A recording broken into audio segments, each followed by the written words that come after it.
projet de l'Arche, c'est de faire vivre ensemble des personnes en situation de handicap mental et des personnes sans handicap, pour qu'elles partagent le quotidien avec leurs richesses et leurs différences. Ce projet, il est né d'une rencontre entre l'OGEO et un collectif de l'Arche qui portait cette idée d'un projet.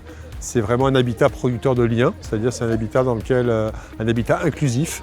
C'est un petit peu plus de vie, et si vous me permettez, je dirais que c'est un petit peu mieux de vie. Un petit peu plus de vie parce qu'il y a plusieurs personnes qui viennent s'installer, qui viennent ici, qui vont pouvoir profiter d'un quartier extraordinaire et qui vont pouvoir apporter quelque chose à un quartier extraordinaire. Dans cette opération, il y a 13 logements, mais il y a une cuisine commune, une salle à manger commune, un salon commun, il y a des activités communes.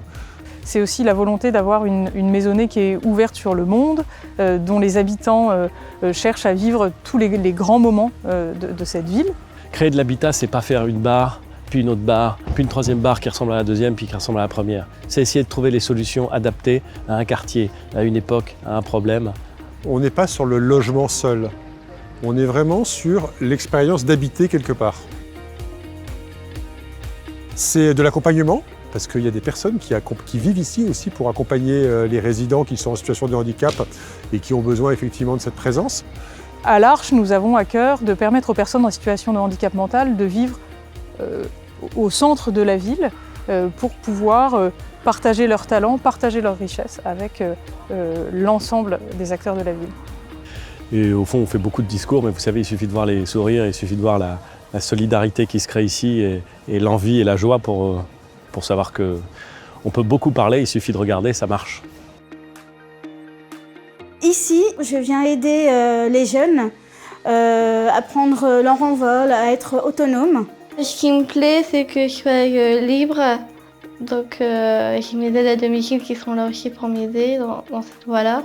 Et qu'on peut parler avec tout le monde et comme il dit souvent, on est sœurs de cœur, frères de cœur. C'est vraiment fraternel qu'on vit là. On a une bonne entente, une bonne ambiance, des pompes et des soirées jeux, des trucs comme ça qui sont très sympas. C'est qu'on respecte le travail d'équipe, le travail de groupe et qu'on s'entende très très bien entre nous tous. Et c'est ce que j'apprécie beaucoup dans le groupe. Et depuis que je suis arrivée, je retrouve en eux une grande autonomie. Je suis très fière d'eux justement. Aux habitants, on leur souhaite de faire de ce lieu qu'on inaugure aujourd'hui leur chez eux, un chez-soi pour chacun et un chez-nous pour l'ensemble de la communauté, et qu'ils puissent investir pleinement les lieux et vivre beaucoup de belles choses aussi à l'extérieur.